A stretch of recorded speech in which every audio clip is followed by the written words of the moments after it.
इस पूरी हायरार्की में, इस पूरी डिजिटल मार्केटिंग की हायरार्की में ध्यान से समझना, सबसे पहले तुम वेब डेवलपमेंट ही सीखने वाले हो। सबसे पहले क्या सीखने वाले हो? Web development. वेब डेवलपमेंट के बाद सीखोगे, जब तुम्हारे पास वेबसाइट बन जाएगी, इस तरीके की तुम कोई वेबसाइट बना लोगे, अमेजन फ्लिपकार्ट जैसी बना सकते हो, उसके बाद इसके अंदर कंटेंट डालना सीखोगे। जैसे लिखा है ना, find gift for the date who have it all, इस तरीके का कुछ कंटेंट लिखना सीखोगे, कैची कंटेंट लिखना सीखोगे। उसमें बाद फिर इसमें कीवर्ड्स डालना सीखोगे, जो जिस कीवर्ड पे तुम्हारी वेबसाइट को तुम्हें प्रमोट करना है। जैसे अगर कोई डालता है ना बाय शूज ऑनलाइन या बाय शूज, ये जो कीवर्ड्स, ये सब क्या होते हैं? कीवर्ड्स होते हैं। इसी पे तो रिजल्ट दिख रहा होता है, इसी पे गूगल पे आप टॉप पर आ रहे होते हो और नीचे जा रहे होते हो। तो एक कीवर्ड नहीं होता एक वेबसाइट में, कम से कम 150 कीवर्ड्स होते हैं जिसपे हमें मधु प्रमोट करना होता है पूरी वेबसाइट को। तो हम ये कीवर्ड्स को किस पे डालना सीखेंगे? अपनी वेबसाइट पे डालना सीखेंगे। तो सेकंड स्टेप्स क्या होगा हमारे पास में? कंटेंट लिखेंगे, और कंटेंट में हम क्या करेंगे? डिजाइन करेंगे, लिखेंगे, लिखना सीखेंगे और कीवर्ड स्टफिंग सीखेंगे।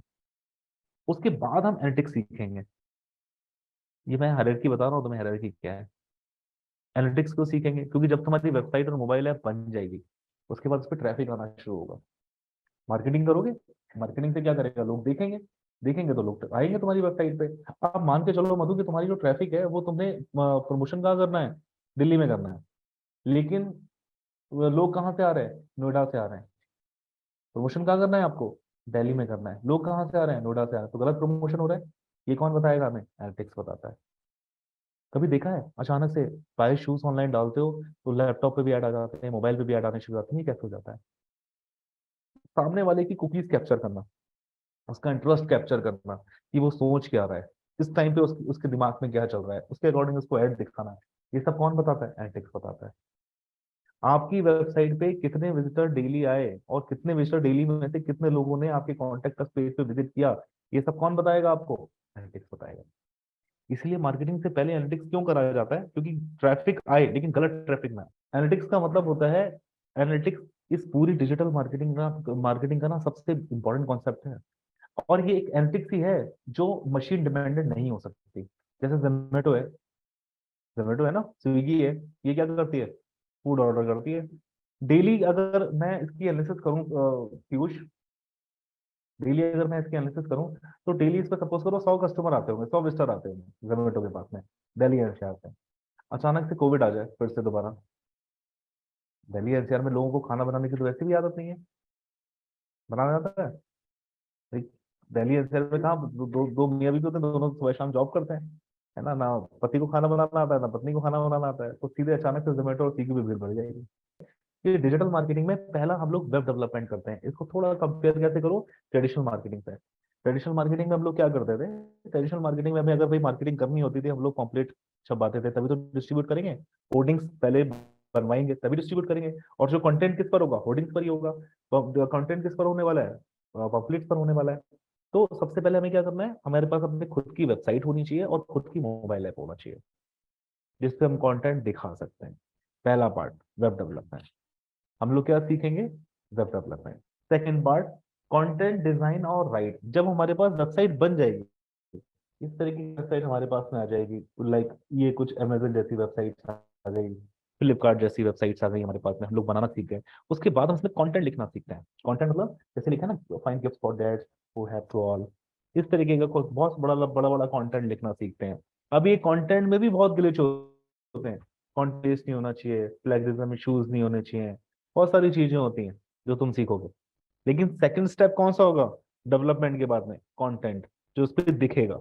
और कंटेंट के बाद ये जो वेबसाइट बनेगी, जो भी 10 15 20 25 25 पन्नों की हम लोग वेबसाइट बनाएंगे, उसमें हम लोग कीवर्ड्स डालेंगे। कौन से कीवर्ड? जिस पर हमें गूगल पे उसको प्रमोट करना है। इसको बोलते हैं कीवर्ड स्टफिंग। ये पूरा आर्किटेक्चर हमारा तैयार होगा वेब डेवलपमेंट में। अंडरस्टूड? उसके बाद हम नेक्स्ट लेवल पे आएंगे, कंटेंट डिजाइन और राइट करने के बाद एनालिटिक्स पे। एनालिटिक्स एक इतना जबरदस्त इंपॉर्टेंट पार्ट है, इसमें 10 तरीके के एग्जाम्पल समझ में आ जाते हैं। सामने वाले की कुकीज कैसे उठानी है, हमारी वेबसाइट पे कितने लोगों ने विजिट करा एक दिन में, 2 दिन में कितने लोगों ने विजिट करा, अचानक से अगर ट्रैफिक बढ़ा तो बढ़ा क्यों, अचानक से ट्रैफिक कम हुआ तो कम क्यों हुआ। फॉर एग्जाम्पल मान के चलो, ये एनालिटिक्स वहां भी काम आता है जैसे तुम्हारे पास में 5 स्टोर हैं, या तुम्हारे पास में 3 रेस्टोरेंट है, एक आगरा में है, एक मथुरा में है और एक दिल्ली में है। अब ऐसा तो होगा नहीं जो अगर आप 24/7 इसकी मार्केटिंग करोगे तो 24 महीने आपके पास ट्रैफिक फिक्स आ जाए। हो सकता है कहीं सेल कम हो रही हो, कहीं से ज्यादा हो रही हो। जनवरी में सपोज करो आगरा में अच्छी सेल होती थी, लेकिन दिल्ली में सेल कम हो रही है ना। मथुरा में मई जून में अच्छी हो गई, दिल्ली में कम हो रही है, या दिल्ली में ज्यादा हो रही है, मथुरा में कम हो रही है। तो इसमें एनालिसिस कौन बताएगा? एनालिटिक्स बताएगा। डिसीजन कौन लेगा? ह्यूमन लेगा। एनालिटिक्स ही एक ऐसा पार्ट है जो कभी भी मशीन डिपेंडेंट नहीं हो सकता, ये ध्यान रखना। पूरी दुनिया में एआई आई लोग बहुत चिल्ला रहे हैं, आर्टिफिशियल इंटेलिजेंस ही चिल्ला रहे हैं, एआई आ गई है, नौकरी चली गई है। लेकिन जो एनालिटिक्स है ना, वो तुम सबकी नौकरी बचाने वाला है। एनालिटिक्स का मतलब होता है कैलकुलेशन।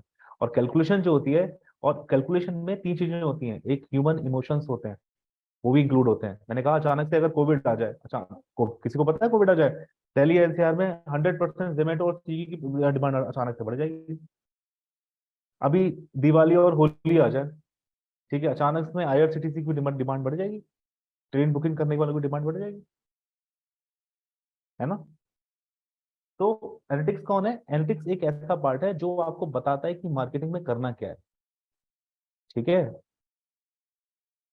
एक चीज और सीखते हैं इसी में। डिजिटल मार्केटिंग में एक चीज बोली जाती है, दर्जी देखा है? दर्जी, दर्जी के बाद कभी कपड़ा सिलवाने गए हो, शर्ट सिलवाने गए हो ना, काटने से पहले वो एक छोटी सी टिकिया होती है ब्लू कलर की, उससे वो पहले निशान लगाता है अच्छे से, और उसके बाद 2-3 बार नापता है, फिर वो काटता है। इसी तरीके से इंटरनेट मार्केटिंग है। इंटरनेट मार्केटिंग करने से पहले हम एनालिटिक्स पर ये देख लेते हैं कि यहाँ पर मार्केटिंग सक्सेसफुल है या नहीं है, तब उसकी मार्केटिंग करते हैं। और जब मार्केटिंग स्टार्ट कर देते हैं ना, उसके बाद भी स्टेप बाय स्टेप देखते रहते हैं, हर दिन में एनालिसिस करते रहते हैं, वीकली एनालिसिस करते रहते हैं, मंथली एनालिसिस करते रहते हैं, कहीं गलत तो नहीं हो रही है। यानी इंटरनेट मार्केटिंग का स्टेटमेंट है, golden statement. If you if you can not anything major, you can not improve. अगर तो आप मेजर नहीं कर सकते ना, तो इम्प्रूव नहीं कर सकते। यहाँ पर अंधे गोए मार्केटिंग नहीं होती है कि 100 पम्पलेट छपवा दो और सेक्टर 18 में बांट दो, जितने आ गए ग्राहक आ गए, ऐसा नहीं होता। यहाँ पहले से पता होता है कि अगर 200 रुपये लगाए हैं तो उसका बजट, उस बजट का होने वाला क्या है, गले में कितना पैसा आने वाला है। समझ में आ रहा है? तो ये सब कौन बताता है हमें? एनालिटिक्स बताता है। उसके बाद हम मार्केटिंग करेंगे। जो तुम डिजिटल मार्केटिंग की बात करोगे ना, ये कौन से स्टेप्स पे आने वाली है? ये फोर्थ स्टेप्स पे आने वाली है। इस फोर्थ स्टेप्स में दो मार्केटिंग होगी, एक पेड मार्केटिंग और एक ऑर्गेनिक मार्केटिंग। पेड का मतलब वो मार्केटिंग जो इंस्टेंट होगी और पेड होगा, पेड होगी, इसके बहुत सारे टूल सीखोगे। ऑर्गेनिक का मतलब ब्रांडिंग। ऑर्गेनिक का मतलब क्या होगा? ब्रांडिंग होगा। पेड मार्केटिंग मतलब कि आपने इंस्टेंट पैसा दिया और तुरंत आपका लिंक टॉप पर आ गया, आपकी सेल स्टार्ट, आपके पास लिंक आने शुरू हो जाएंगे, लीड्स आने शुरू हो जाएंगे।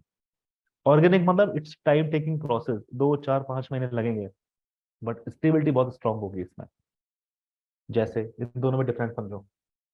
कल भी मैंने समझाया था, बाय शूज ऑनलाइन डाला, इसमें देखो एक ऐड आ रहा है, स्पॉन्सर्ड ऐड लिखा हुआ है। ये सब जैसे नीमेंस आ रहा है, एटीट्यूड्स आ रहा है, ठीक है, अवंत आ रहा है, इसको एक बार मैं रिफ्रेश करता हूँ इस पेज को। अब देखो उसकी, वो नीमेंस हट के अब कौन सा आ रहा है? दिस। यानी इसने पैसा ज्यादा दिया, जो टन पकड़ है, इसने पैसा ज्यादा दिया नीमेंस से, नीमेंस हट गया, टन पकड़ ज्यादा आ गया। लेकिन नीचे मिंत्रा है, ये कितनी बार भी रिफ्रेश करो, ये हट रहा है? नहीं। इसने ऑर्गेनिक मार्केटिंग करी हुई है, इसको लगे हैं 5, 6, 7 महीने। लेकिन इसने कौन सी मार्केटिंग करी हुई है? Paid marketing. अभी दुकान खोलो, कल तक मार्केटिंग स्टार्ट। ऐसे टूल सीखेंगे। ये भी जरूरी है, वो भी जरूरी है। ये जरूरी है क्विक मनी के लिए, क्योंकि धंधा चलता है पैसों से। अंडरस्टूड? और ये जरूरी है स्टेबिलिटी के लिए, ब्रांडिंग के लिए, क्योंकि आप मार्केटिंग में हमेशा पैसा लगता है, और ब्रांडिंग अगर नहीं करोगे तो मार्केटिंग का स्पेंड हमेशा बढ़ता चला जाएगा। तो आपको मार्केटिंग और ब्रांडिंग कैसे करनी है? साइमल्टेनियस रखनी, पैरेलल रखनी है, ताकि एक तरफ हमारे पास बिजनेस भी रन होता रहे और स्टेबिलिटी भी आती रहे। एक टाइम ऐसा होगा ब्रांडिंग बढ़ती जाएगी, मार्केटिंग की कॉस्ट नीचे होती चली जाएगी। कॉन्सेप्ट क्लियर है? ये सब कैसे करेंगे? बहुत बड़े बड़े टूल्स हैं, सीखने में बहुत टाइम लगने वाला, no need to worry about it. But अभी केवल कॉन्सेप्ट समझेंगे हम लोग। समझ में आया ऑर्गेनिक और ब्रांडिंग में क्या अंतर है, और पेड में मार्केट में क्या अंतर है? नेक्स्ट। इसमें तुम गूगल एड सीखोगे, सोशल मीडिया एड सीखोगे। गूगल मतलब जो गूगल पे मार्केटिंग होती है। सोशल मीडिया मतलब Facebook, Instagram, Twitter, TikTok, LinkedIn, बहुत सारे सोशल मीडिया है। ईमेल मार्केटिंग सीखोगे। यहाँ तुम ऑर्गेनिक में एसईओ होता है, सर्च इंजन ऑप्टिमाइजेशन। एसएमओ होता है, social media optimisation. Influencer marketing होती है, रेफरल मार्केटिंग होती है। ये सब सीखोगे। अब लैपटॉप और कंप्यूटर की बात करनी है हमें एक ऐसी एप्लीकेशन बनानी है जो किस पे ओपन हो जाए, ब्राउजर पे। यानी कंप्यूटर को इंस्ट्रक्शन देने पड़ेंगे। अब कंप्यूटर को अगर मुझे कंप्यूटर से बात करनी है तो हिंदी में करूं, इंग्लिश में करूं? कंप्यूटर को बोलना है कि एक ऐसी एप्लीकेशन बनाओ भैया जो किस पे ओपन हो जाए, ब्राउजर पे ओपन हो जाए, चाहे वो इंटरनेट एक्सप्लोरर हो चाहे वो फायरफॉक्स हो। किसमें बोलूं इसको? कंप्यूटर लैंग्वेज में। कंप्यूटर की लैंग्वेज कौन सी होती है?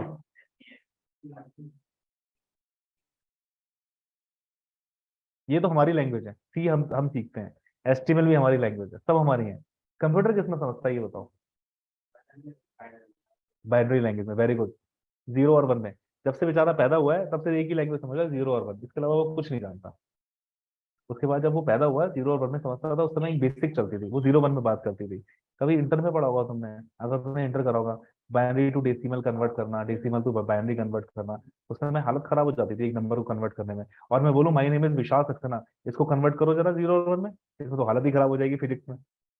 और गेट, नॉर गेट, पता नहीं कितने गेट लगाने पड़ेंगे, तब कहीं जाके होगा। बिल्कुल। तो इसके लिए कंप्यूटर ने क्या करा, इसके लिए कंप्यूटर ने करा कि भैया एक काम करते हैं कि हम लोग ऐसी लैंग्वेज बनाते हैं, बना लेते हैं जो ह्यूमन समझ सके जिसको, और अपनी ह्यूमन उसमें लेके, और कौन इसको किसको समझा पाए? कंप्यूटर को समझा पाए। जैसे गुड नेम अंकित। अंकित मान के चलो, अंकित चाइनीज है, चाइना समझता है वो खाली। मैं इंडियन हूँ, मुझे हिंदी आती है। अब मैंने कहा भैया इसको मैं कुछ बोलो तो समझ में नहीं आ रहा है। मैंने सुमन को हायर कर लिया। मैंने सुमन को बोला, मैंने सुमन मैं हिंदी में कुछ बताऊंगा, तो मैं एक काम करना, अंकित को बता देना। तो मैं, सुमन किसकी तरह काम कर रही है? ट्रांसलेटर की तरह। मैं हिंदी में बोल रहा हूँ, ट्रांसलेट कर रही है, फिर चाइना में उसको बता रही है। सेम ऐसे ही काम एक लैंग्वेज करती है जिसको बोलते हैं एचटीएमएल। ये वो लैंग्वेज है कि फुल फॉर्म है हाइपर टेक्स्ट मार्कअप लैंग्वेज।